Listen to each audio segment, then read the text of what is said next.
Shalom, everybody. Rabbi Edelstein here with this week's installment of Rabbi E in 3, brought to you as always by MEOR DC. Please find us and like us on Facebook. We're at MEORDC.org, and please be in touch.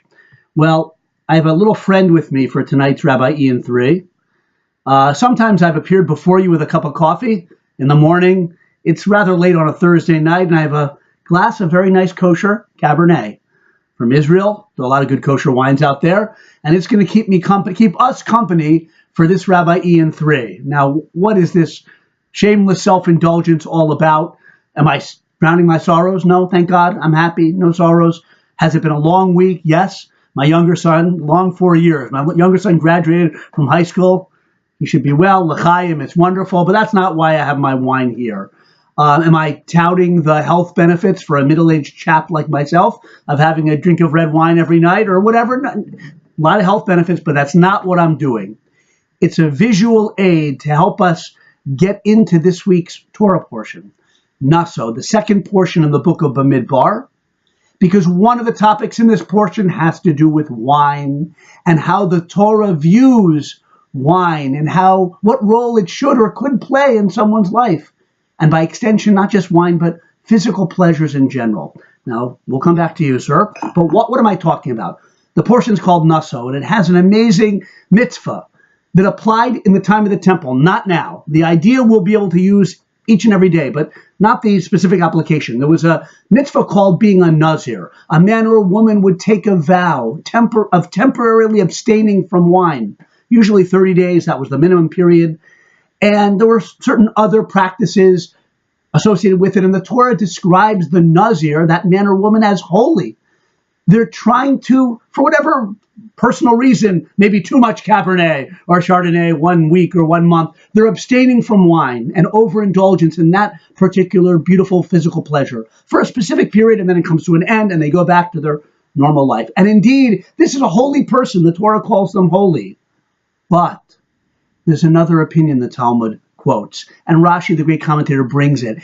Though this person is laudable in their desire to grow closer to Hashem by temporarily stepping back from the pleasures of the physical world, i.e. wine, wine, in another sense, they're a Hotei.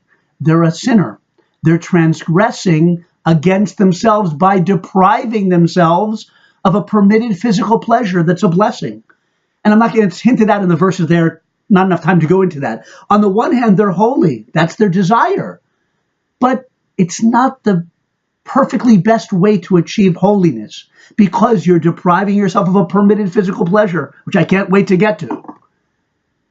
We have an amazing idea here that the commentators, the beautiful deep sages bring out, and that is the Torah's vision of how we're supposed to relate to physical pleasures in this world. By the way, I'm not trying to promote wine drinking, or if it's not for you and you don't like it, don't do it.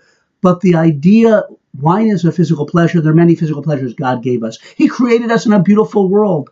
He put a soul, a neshama, in a physical body, and that physical body has pleasures, like a good glass of wine.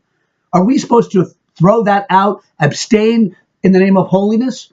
No, that's not the right way. In fact, the commentators say that's not really what holiness is. Holiness doesn't mean abstaining from the physical. It means elevating the physical. And that's why we drink wine for Kiddush about 24 hours from now when we sanctify the Sabbath day, or rather we declare the sanctity of the Sabbath day over a glass of wine, because that's the perfect paradigm, the perfect picture of how we're supposed to relate to physical pleasures. Not shunning them in an ascetic way. By the same token, not overindulging in the Cabernet so that we lose track of everything else, but with the right mindset of taking the physical pleasures of this world and elevating them.